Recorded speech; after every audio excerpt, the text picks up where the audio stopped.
Hello, welcome everybody to today, June 2nd, 2023.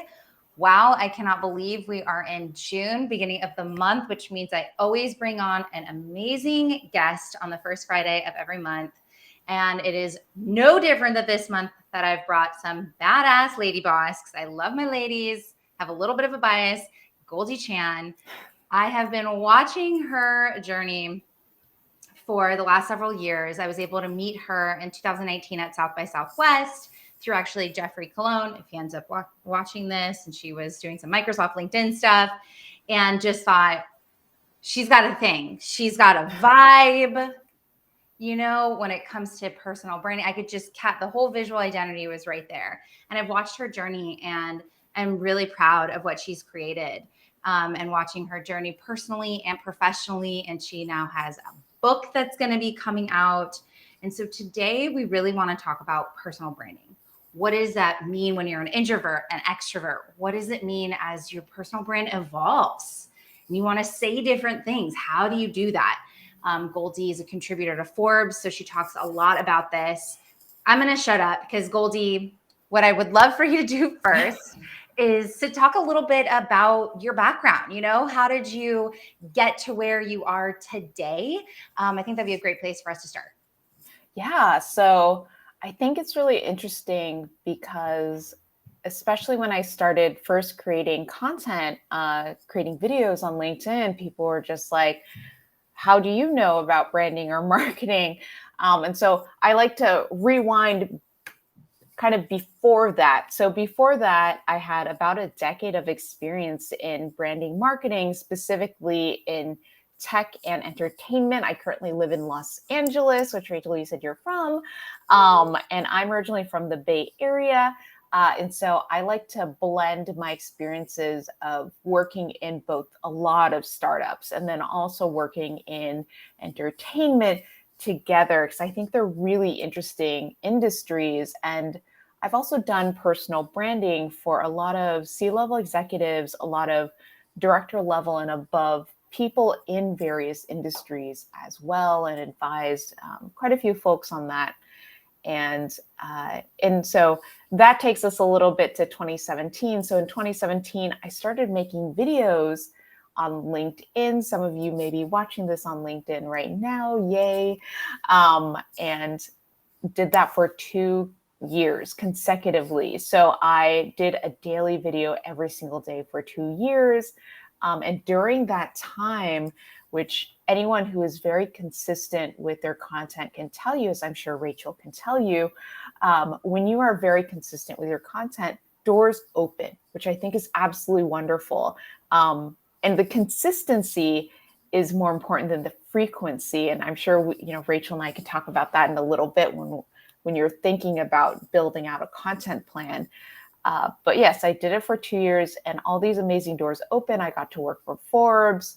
I now partner with a lot of amazing brands like Adobe, Microsoft. I'm a LinkedIn Learning instructor. This month, actually, I'm hosting the LinkedIn Learning All Hands, so the instructor meetings for LinkedIn. Very excited about that.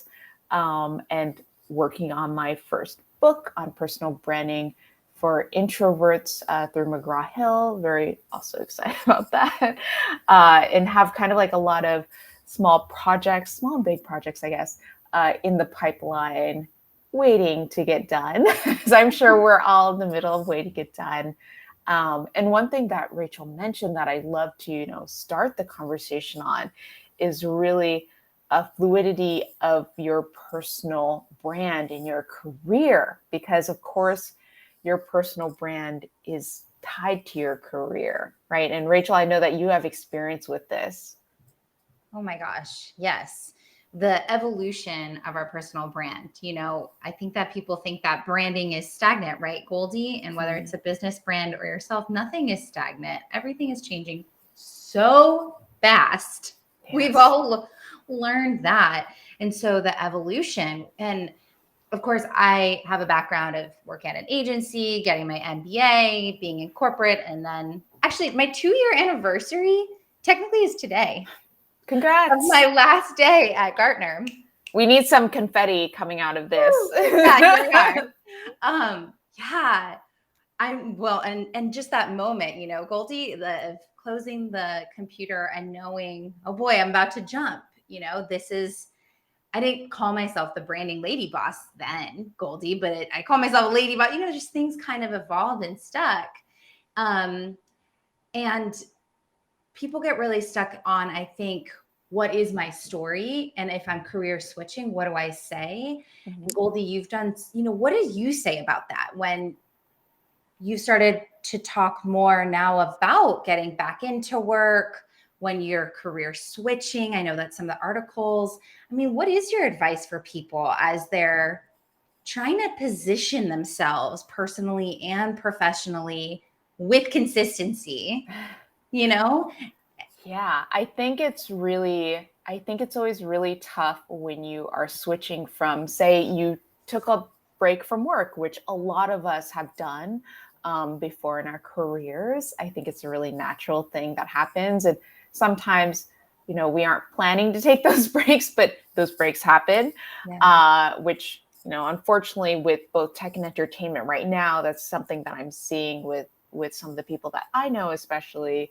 So one of the articles I recently wrote was on, you know, what to do when you have to take a leave of absence, which is also really similar to when you're switching from, say, working in-house to, like Rachel, running your own business, or vice versa, even going from running your own business to working in-house.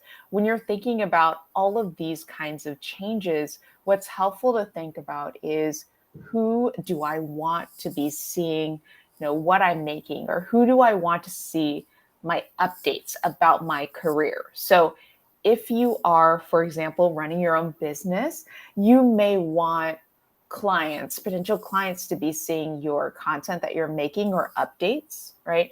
And so that might be a completely different way of thinking about structuring your personal brand. Now, I think about one of my friends who's an amazing, amazing content creator. And she recently started working for Disney. They built a custom job for her, which is, of course, absolutely amazing. Not everyone has that, you know, privilege of getting a custom job made for her. And so she switched from really doing content full time and very, very successfully to being in-house for a big brand where she's helping really lead a lot of their strategy. And so for her, her personal brand has changed a lot in that she's doing, you know, less content these days, but she still has a very specific brand, right? And it's focused on one area of expertise that she's developed over a period of time, which Disney hired her for. And so it's helpful to think, even if you're in-house, you can definitely be known for an expertise. And if you are, say, you know, looking for work, I like to not say out of work, right? If Yeah. you're looking for work, or you're hoping to go back to work, and you are struggling with thinking about your personal brand, I think it's always helpful to start with, you know, what do you want to be doing, right? And I think that's a little bit of an easier question to answer, instead of where do you want to be doing that work, Yeah. because businesses change so frequently. You know, there's been so many layoffs in the industry, across many industries. So it's a lot more helpful to think about, what is maybe the job function I'd love to do? What are the types of clients I'd love to bring on, right? Yes. You're hitting on something that I talk about a lot as well, right? What are your skills? What's your expertise? What are you really good at? And even when you might be switching from agency to in-house to business owner, whatever those switches are, there's usually an expertise, a skill set, a passion, something that's following you through. You know, it's that thread of our entire journey. Even people, and Goldie, you tell me what your perspective, even people I've experienced that, let's say we're in finance and we're like, I hate finance, I want to go into marketing. The way that they approach marketing is usually in a more analytical, you know, numbers way, in my experience with working with MBAs, right? You sort of see the way their brain and their skills are, but just applying to a new industry. So when you're talking and supporting people, because I know you work with a lot of brands and with individuals, I mean, how do you help them find that thread, find the story? So what's interesting is, I don't think people know this, but I write about personal branding and storytelling in the digital age. That's actually like my Forbes assigned tagline for my column. And I think it's really interesting because thinking about storytelling, and most people think, okay, storytelling is for stories, like storytelling is for the show that I binge at night. No, storytelling is also for your brand, and not in a fluffy way either, right? It's really important to know that you have control of your own story, first of all, which I think is really empowering. You are the first person that gets to tell your story. And when you know that, then you can know that, okay, when you're thinking about your personal brand, what are the elements of a good story, right? And what are the elements of telling a really engaging, fun story about you and where you are in your career and where you like to go in your career? I think a lot of us get stuck. This is totally normal, very human, get stuck in, oh gosh, like I'm here in my career, and you get a little sad or you get a little down on yourself because you're not exactly where you need to be, or you get that FOMO. You're like, oh, I wish I was at this other place. Yeah. So it comes out in many different forms, but it's always helpful to think, okay, instead of focusing on those feelings, which are feelings, it's helpful to think, where do I want to go? And what are the elements that I need to add to my story in order to be successful? So that great example you just gave, Rachel, where you're talking about finance, folks who want to go into marketing and understanding that they can be more analytical. So that might be a wonderful addition to their resume to say, okay, well, I can look at a profit and loss form, right? Yeah. And 100% understand that as somebody who worked in finance versus somebody who honestly is in marketing, but maybe hasn't had that much experience quite yet dealing with financials, may not have that experience. So it's always helpful to think about, what are your strengths? What are you already good at? And take the elements of those things. So it's a little bit like a Lego house, right? Yeah. Thinking about the little bricks, the little individual bricks that we put together to make our really successful, very sturdy Lego house, which is our amazing personal brand. I love that. I love that. And I'm curious, when you think about storytelling, and totally agree with you, like it doesn't have to be this like Netflix show, right? Like one post can tell a story, deliver an idea by making it personal, right? Telling a story about what you went through. Right. What, you said you did videos every single day in 2017, right? You got on. I mean, what is your approach? What do you think has been some of the key things that you've done in your storytelling that have really helped you shine and, get the opportunities that you have? So I think one of the things, there's two elements that I love in my content, but I also love in other people's content. So please take this idea. Yeah. And I call them the two E's, entertaining and educational. So I think that really great content, especially on LinkedIn, which can be a really tough platform to break through on, to be totally honest. Yeah. It's very helpful if it is educational, because people will learn something, and everyone has something to teach. Yeah. And entertaining, because it's, it's very easy to get bored. We all have limited attention spans. We all, but it's helpful if things have the elements of both of those things, because LinkedIn, as opposed to say TikTok, where you can be purely entertaining, right? Yes.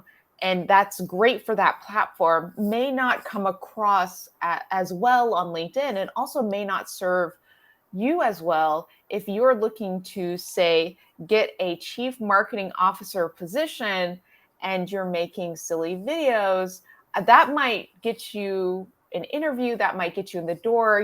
There's always an exception to the rule, so I don't want to say never, but it's a little bit helpful to be a little more professional, certainly on LinkedIn as a platform.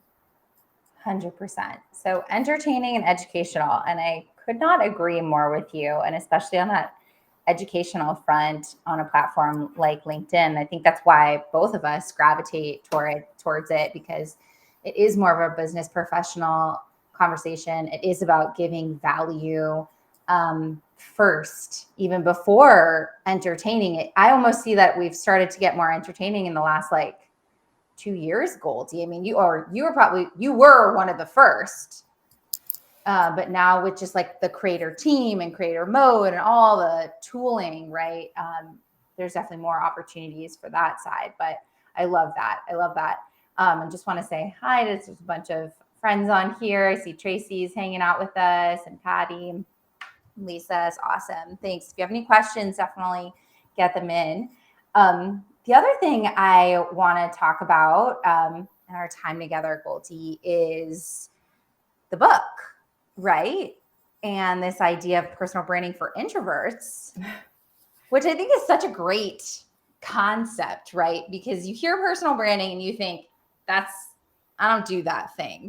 You know what I mean? Yeah. That's for the people that they're super talkative, they're community, like me, basically, right? You're extroverted, Rachel. You've always, yes. And that's not what a personal brand is, though. I think Rachel, that's such a good point, because I think people sometimes have a fundamental misunderstanding of a personal brand, in that most people think a personal brand is shouting into the universe, and that's also the only way you can do a personal brand. But as you know, as you work with clients as well in their personal brand, that's certainly not the only way to grow and develop a personal brand. And when you're thinking about what are the successful elements of a personal brand, one thing that I always like to tell people is, are other people thinking about you? Right? Because we can't have a personal brand in a silo. We can't have a personal brand in a vacuum. We have a personal brand in relation to others. And so one of the things that actually I did a lot in my career prior to creating videos on LinkedIn, and in the early heady days of 2017, is I worked a ton in community management. So I worked in-house building communities anywhere from 500 to 50 million. And so building communities of that size really helped me when I was thinking about my community, when I started growing that, and thinking about, okay, what are really important things to be doing when I'm talking to my community? And so as all of you who are watching and listening to this live stream, I'm positive some of you are also trying to grow your brand. And part of growing your brand is successfully navigating growing your community. And once again, your community may not want you to, do the yelling at them. Your community may want you to have a softer touch, may want you to relate to them in a different way. So it's always helpful to also know, who are you talking to, and who is in your community, and who would you like to be in your community? Oh my gosh. Yes. You are talking about your audience, and I say that your audience is people that can, just like you said, can relate to your background and experience. And I feel like a community doesn't have to mean, Goldie, that, you have literally a community. We have a Discord community, right? Like an actual functioning, I think about the people that follow and connect with me, right? Those are my people. Those are part of, we call them our family. LEE. Yeah. It's our little thing. I don't have my hat next to me. But I think, Goldie, I mean, you have a large community as well of people that are following your content, reading your articles, and it's the people that are relating to what you have to say. Yes, I think that when people relate to what you have to say, they naturally become part of your audience. They naturally become part of your community. And certainly, I also think it's what's so fascinating to me is, I have quite a bit of an audience here on LinkedIn, but I also have a really interesting and very different audience on Twitter, right? And so it's also interesting to think, just social media wise, platform by platform, your community might be different. And I'm currently on Blue Sky, if any of you have heard of it. It's in, a little bit of a closed invite only situation right now.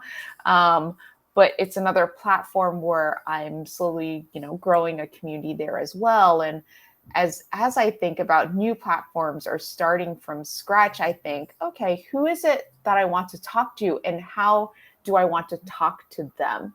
And this is, I think, important for personal branding, whether you're an introvert, whether you're an extrovert.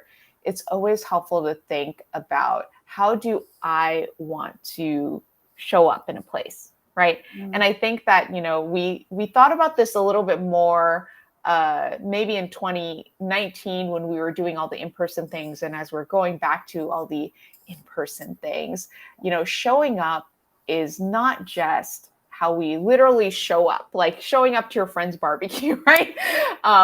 But it's also how we show up online. It's also how we relay our thoughts, our feelings, our career goals into these and onto these different social media platforms. So I think it's always helpful to think, how do I want to show up, both in like what I'm typing? This is me trying to like mimic typing. Yeah.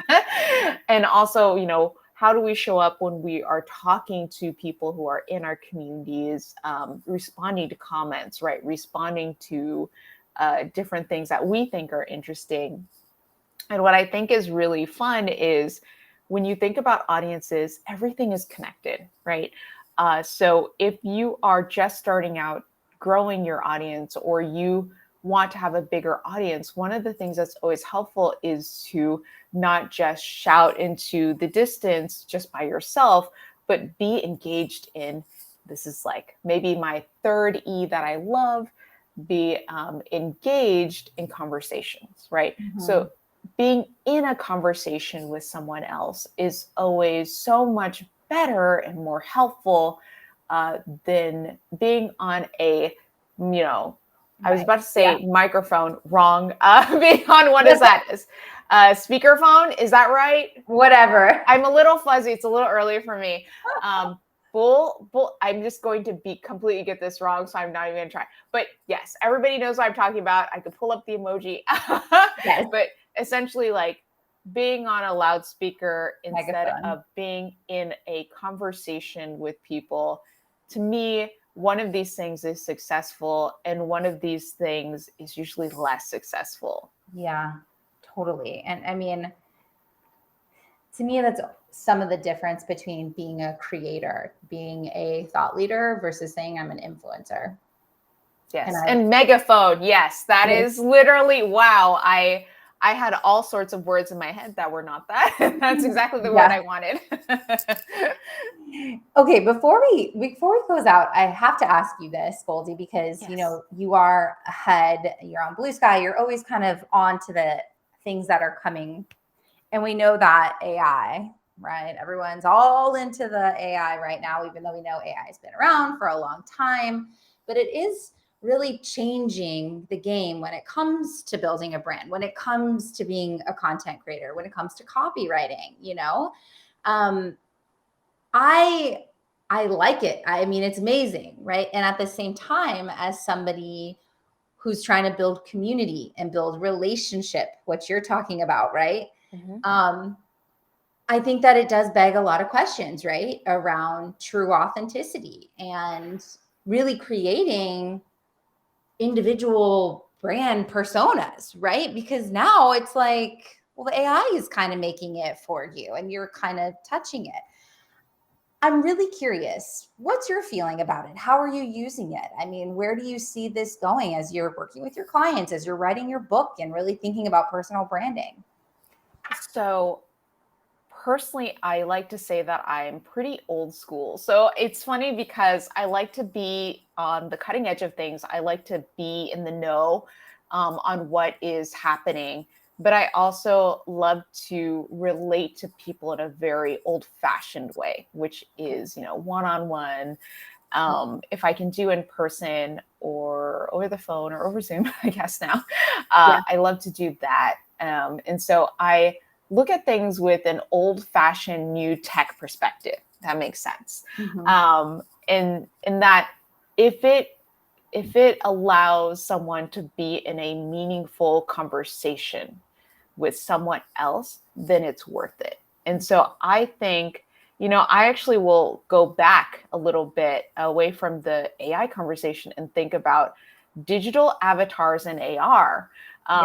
And I think that's so fascinating because you have these people who have, millions and millions and millions of followers on Twitch, on YouTube, who have completely, made up personas. They have a 3D digital avatar. In fact, one of my friends runs a business where they literally have a musical character, and that character is run by a human, of course, who does the motions, but the actual avatar itself is completely made up. But people relate on a human level to this character. And they're fans of this character. They're fans of the music that this character creates. And I think that is worthwhile. So I think that's where I like to stand on it, is if you're still able to have a human connection to things, if it's a meaningful connection, then I think the tech is strong. And I think that, the tech is worthwhile. I think if it's tech just for the sake of saying, I'm doing new tech, that I'm personally less interested in. So I'm interested in, for example, Blue Sky, because, I see that a lot of people who were really frustrated with the platform I won't mention, that maybe has tweets, they've migrated there and they're having lots of really interesting conversations on there. And so to me, that's then new tech or new platform that's interesting to me. So for me, I like to think if it's tech that has meaning as opposed to tech for the sake of tech, that's more interesting. I absolutely love that, Goldie. And I genuinely appreciate you answering, because I've been wrestling with it. So your perspective on that, is it building relationship, is super aligned with us, with me, and Josh and Standout Authority.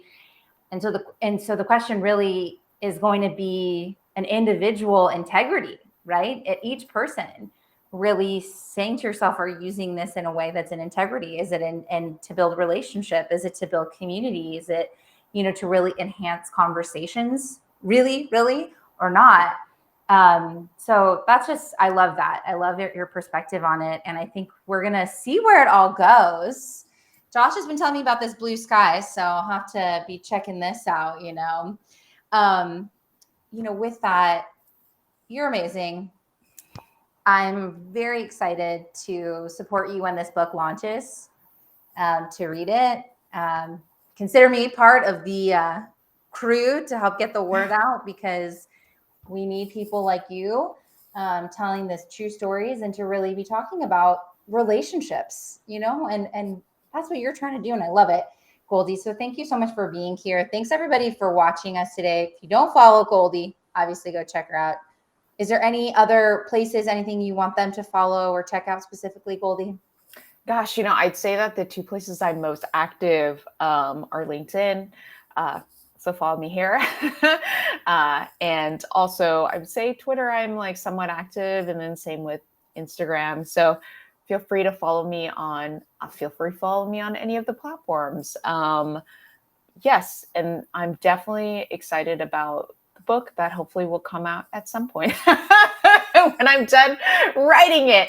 2024, it's going to happen. And yeah, I'm very excited about that, because I myself am an introvert, and I think that you can be incredibly successful as an introvert. Honestly, I'll throw this out there to everyone. You can be incredibly successful as just yourself, right? If you always pull up your strengths and don't get weighed down by the negatives. Oof. Perfect way to close out. Thank you so much. We're going to pause a second so we can catch the stream. Thanks, everybody. We'll be back next month. And be sure to say hello to me on LinkedIn and have an amazing June for y'all.